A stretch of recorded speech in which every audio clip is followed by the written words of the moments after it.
Rice. Rice and what is this one? Rice. Rice. How about this one? What is this? Chicken nuggets. Chicken nuggets. So, medyo may edad ka na. Maabutan ko pa kaya sila na magkakaroon ng asawa, ganyan. And hindi ako natatakot tumanda. Natatakot ako na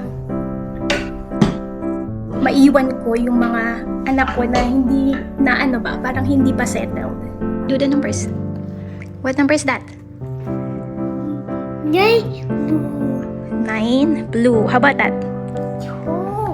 2. Good job. How about that one? Let me see. What is that? What's that? 10. Correct. Hi guys! Welcome back to our channel. Happy Tuesday! Si Mr. wala na dito dahil bumalik na siya sa work and we're eating our breakfast. Late na kami gumising nila Zeta, or maaga akong nagising of course kasi nga nag-work ako. And then we got out of bed mga 10:30 AM na. So ngayon pa lang kami kumakain ng breakfast. Ako ang kinakain ko is pasta, and then si Zeta is of course ang kanyang pambansang breakfast. What is your food, baby Zeta? What are you eating? Rice and what's this? Rice. Rice and what is this one? Rice. Rice. How about this one? What is this? Chicken nuggets. Chicken nuggets. So you're eating rice and chicken nuggets. Marunong to kumain si Zeta mag-isa, no? Pero pagka madalian, sinusubuan ko na siya. And pagka ayoko nung masyadong maraming kalat sa floor. Pupunta kasi dito ang aking mom-in-law. Bibisitahin niya si Zeta. Nakikipaglaro. Tapos dadalhan niya ako ng soup. Sobrang blessed ko talaga sa aking mga in-laws. Lalo na sa aking mother-in-law. Tapos yun namang aking father-in-law, lagi yung nagpapatanong kung meron pa ba akong supply ng fish. Kasi never kami bumili dito ng fish. Lagi akong binibigyan ng aking father-in-law. Although si Mr. hindi siya kumakain talaga ng seafood. So ako lang kumakain ng fish, kaya hindi ko rin siya maubos-ubos.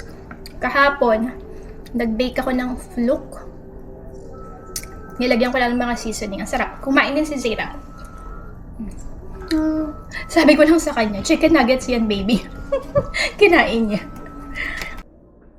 So guys, pakita ko sa inyo itong ilang mga palitan namin ng text message ng aking mom-in-law. Sobrang blessed ko talaga sa kanya kasi, ayan, tingnan nyo, nag-text siya. Yan yung ibang text niya nung para sa aming Christmas dinner. Tinanong niyo talaga kung anong gusto naming food ni Richie. Tapos ito, ayan. Ayan, oh, hi Michelle, what's a good time to come over later to visit and play with Zeta? I have soup for you and a set of books for Zeta. Let me know if you need anything at the store. So, ayan, yun ang aking sagot. Napakabait talaga niya. Hindi ko talaga in-expect nung una na magkakaroon ako ng mom-in-law na kagaya niya. So, it's 12:12 na guys, and 2 PM darating ang aking mom-in-law. Pero baka malit siya ng kaunti. Ayan, napaliguan ko na si Zeta, si Zelda, ayun, natutulog siya, which is good. So, kung hindi pa siya magising, ako naman yung maliligong mabilisan. Ayoko kasing pumunta dito yung aking mom-in-law na hindi pa kami lahat nakakaligo. Medyo nakakahiya naman yun. And, itong aking mga anak, including me, talaga, naliligo kami everyday kahit na winter season kasi gusto ko masanay sila na, alam nyo yun, na malinis sa katawan, proper hygiene. Hindi ko naman sinasabi na pag hindi kayo, kasi merong iba, diba, na hindi rin naliligo everyday, lalo na pag winter season. Hindi ko naman sinasabi na, hindi kayo malinis sa katawan or wala kayong proper hygiene. It's just that, diba, pagka laking Pilipinas ka talaga, sanay ka na naliligo everyday, minsan nga, twice, thrice a day pa. So, ayan. And, ito pala yung gamit ko sa aking mga babies. Sobrang recommended ko ito para sa mommies na may mga babies and toddlers. Mustela, pati yung kanilang cleanser, body cleanser is Mustela. You say hi guys. You say hi guys. So medyo magulo dito sa amin. Well, actually magulo talaga siya. Ayusin ko siya maya-maya pagkatapos ko maligo. That's your comb, yeah. So ayan na ang ating baby Zeta. Fresh na, nakaligo na. Can you say hi guys? And this is our baby Zelda. Plano ko sana ako muna ang maliligo pero nagising na siya. So, siya na muna ang papaliguan ko and then ako naman ang maliligo. What is this? Toy. Then mag-aayos ako dito sa bahay para mamaya pagdating ng aking mom-in-law is maayos-ayos naman. Pero syempre, magiging magulo ulit yan dahil sa ating mga kids. Especially merong toddler. So, time check guys. It's 12:54 p.m. Magwa 1 p.m. na. So, ako naman yung maliligo. Napaliguan ko na si Zayra. Yan, nalilito ako lagi. Si Zayra and si Zelda. Ito, after ko maligo, mag-vacuum ako if may time pa. Ito si Zelda. Babalik naman ako sa tulog. Pag maligo ako kasi wala pang 30 minutes yung nap time niya. So, isi-set up ko lang itong camera dito. Of course. Very important. Ito yung camera na ginagamit ko. Para ma-monitor ko sila kahit nandun ako sa bathroom. Pero talagang mabilis ang ligo lang. Diba? Buhay solo parenting. So sa mga bago po dito, baka isipin nyo is ako is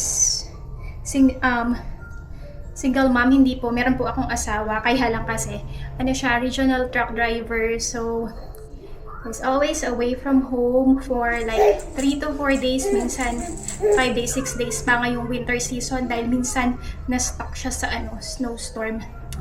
And, ayun. It is challenging pero kinakaya naman. Kita naman lahat ng camera na yun yung area. Hatakin ko lang dito si Zayra. Nilalagay ko siya dito sa kanyang playpen. Although minsan kaya naman niyang tumakas dyan. Pero hindi naman siya tumatakas. Naglalaro lang siya dito. Kasi minsan, inaano niya ano tawag dito? Makikipaglaro siya kay Zelda kaso minsan kasi na, di ba, pagka-toddler, baka masaktan niya nang hindi sinasadya. So, kaya nilalagay ko siya dito. Tapos may mga toys lang. So, ito guys, yung itsura nila sa monitor. Or lagi ko itong dinadala sa bathroom para at least ma-monitor ko pa rin kung ano yung ginagawa nila. So, ayan, ligo na ako guys. See you later. So, time check guys, it's 1:24 p.m. Nakaligo na ako and na-dry ko na din yung buhok ko. Ayan. Yung itsura niya. Ginagamit ko yung blow dryer na bigay sa akin ni Mr. Sobrang ganda nun kasi ang bilis niya makatayo ng hair. So, mag-skincare na tayo ngayon. And habang ako ay nag-skincare, mag-share ako sa inyo ng something. something. Alam niyo ba lately, nagiging emotional ako dahil pagpasok ng 2026. Dahil nga, magpo-40 years old na ako ngayong year. And sa mga bago po dito and hindi nakakaalam, nabuntis ako nanganak ako kay Zeta, 37 years old na ako. And si Zelda, 39 years old, which was last year. So, maedad na talaga. Masasabi mong maedad na talaga. And pagpasok ng 2026, na-realize ko na, alam niyo yun, ang bilis ng panahon. And the reality of being a mom in your late 30s is kind of struggle. It's not because nahihirapan akong kumilos. Sa tingin ko naman yung katawan ko is healthy naman siya. Yung feeling lang na naiisip mo na since medyo maedad ka na, maabutan ko pa kaya sila na magkakaroon ng asawa, ganyan. And hindi ako natatakot tumanda. Natatakot ako na maiwan ko yung mga anak ko na parang hindi pa settled. Kasi diba hindi naman natin alam yung mangyayari in the future. Lalo na kung medyo maedad ka na. Although, yung age naman na ganito talaga is generally, hindi pa siya talaga makukonsider na matanda. Pero kung nagsimula kang magka-baby in your late 30s, medyo, for me, nakakatakot siya.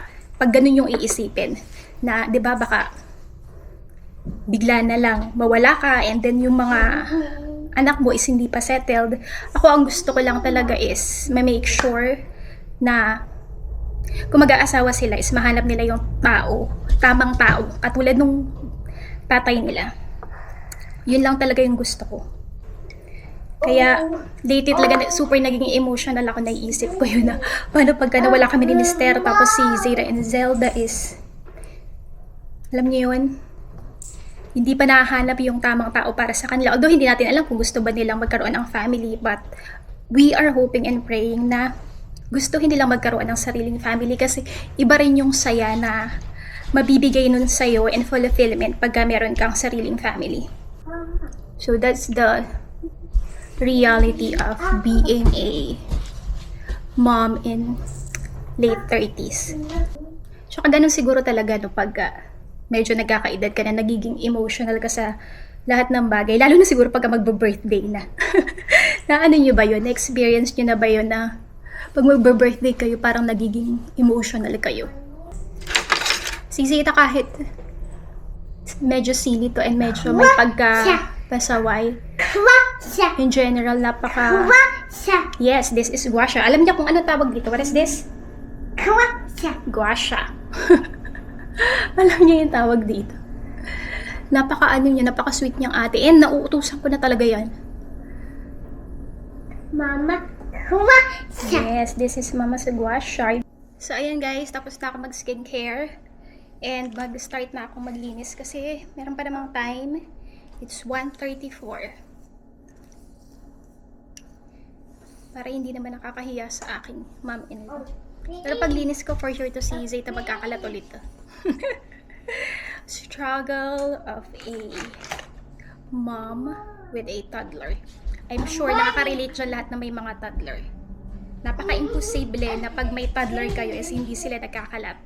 That's impossible talaga.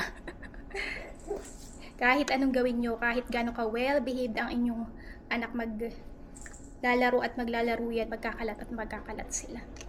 And that's normal. So, kailangan talaga nating mag-sacrifice sa mom. Kaya ako kadalasan, pag walang bisita, nililinis ko na lang siya pagka, bago kami matulog, para hindi ako mapagod kasi ang hirap-hirap linis ka. Tapos, magkakalat. Tapos, linis ka na naman. Aayos ka na naman. Tapos, magkakalat na naman.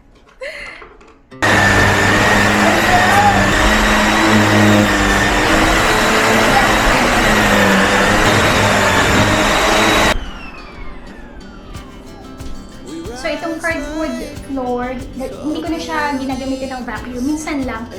Gagamitan ko na lang ng broom kasi mas nadadalian ako pag kaya lang ginagamit.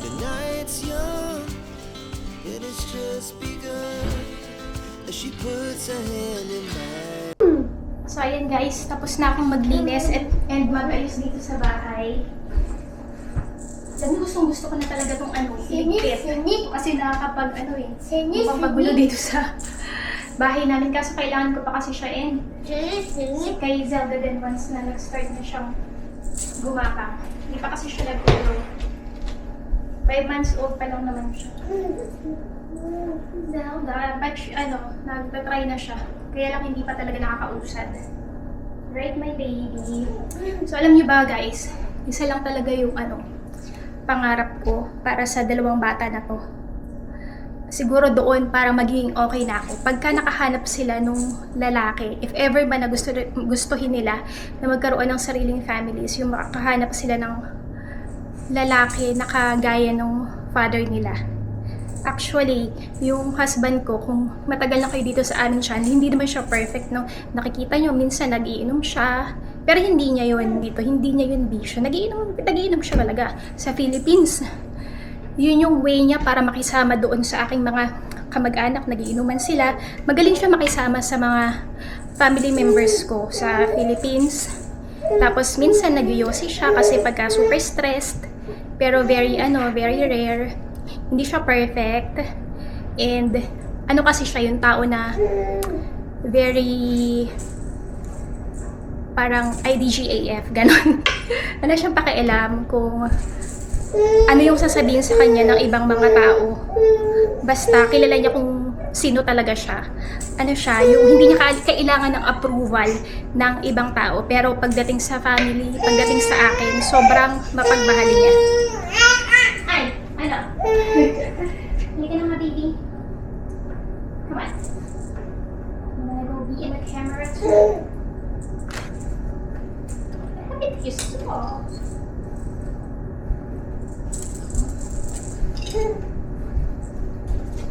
Hindi bunny. Bunny, yes. Zelda has a bunny socks. Oopsies. So, ayun. Dahil may patalastas tayo dahil kay Baby Zelda.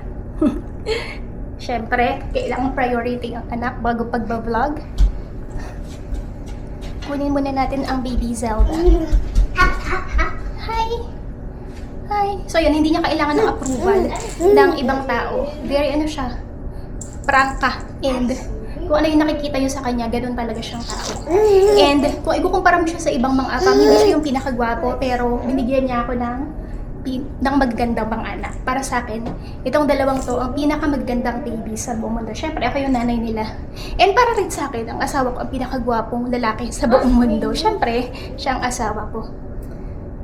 Right, baby? Ayan, tumatawag si Mister. So, tumawag si Mister. And sabi niya, ano daw, magkakaroon ng ice mamaya. So, medyo nakakatakot ang kanyang biyahe. Pero, mukhang diretso pa rin siya. Sabi ko nga sa kanya, sabihin nilang sa boss niya na hindi siya magdadrive. Kasi, syempre, delikado, di ba? Pagka may ice. For sure, yung mga viewers natin na nakatira sa lugar na nag-snow and may ice, delikado talaga mag-drive. So, gagawin ko ng milk si Zelda. Wala pa yung aking mom-in. Siguro mamaya-maya pa siya. Busy yun, no? Yung mom-in ko kahit may edad na siya. Dami niyo pa rin activities. Kaya ang malalakas yung katawan nila. Nadilan daw ako ng soup ng aking mom-in, di ba? Alam niyo yung mga biyanan ko. Alam nila na hindi ako magaling magluto. Marunong po ako magluto, kaya lang, yung asawa ko, mas preferred niya na pag andito siya ang nagluluto. Gusto niya mas nakafocus ako sa mga bata. Kasi mga biyanan ko, alam nila na hindi ako magaling magluto, so whenever merong handaan, never sila nag-e-expect na mag-prepare ako ng food. Lagi yung mom-in-law ko, and gustong-gusto niya talaga nagluluto. Walang problema sa kanila yun. Kaya super thankful ako and blessed to have those kind of people around me. Yung tanggap ka kahit ano ka pa. Hi, pretty Zeta. What are you eating? Binigyan ko siya ng ilang pirasong chips. May inisip. You're eating chips. You tell them, what are you eating? What are you eating, Zeta? You tell them what are you eating. Menu over. Yeah, Grandma Mia is coming over, but she's not yet here. So, nag-text ang aking biyanan, sabi niya, mga 2:30 daw kasi mag-run pa siya, no? May mga errands pa siyang gagawin. Ito si Baby Zelda. Baby Zelda! Whoa! You say hi to the video. Say hi, guys. Hello, guys. How are you doing? I'm turning 6 months old soon. Grabing bilis ng panahon. Are you gonna be seeing your Lolo and Lola and your cousins in the Philippines this year? Malalaman natin. Malalaman sa susunod na kabanata. See, may kalat na naman si Ate Zeta. Bath time. Bath time? You're done with your bath time. Zelda's done with her bath time. Mama's done with her shower.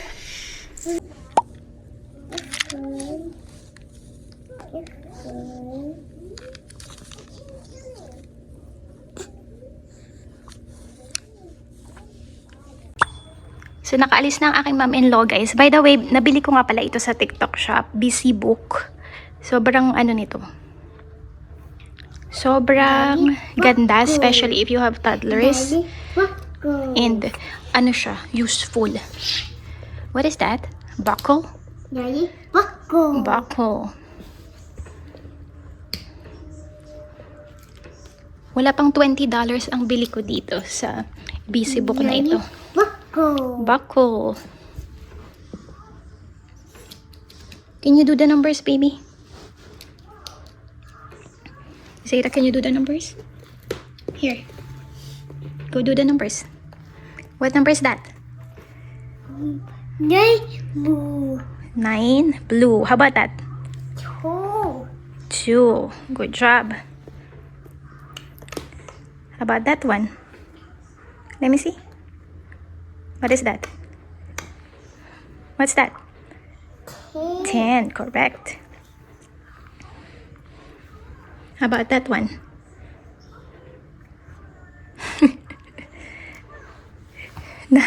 Di-distract sa kanyang pinapanood.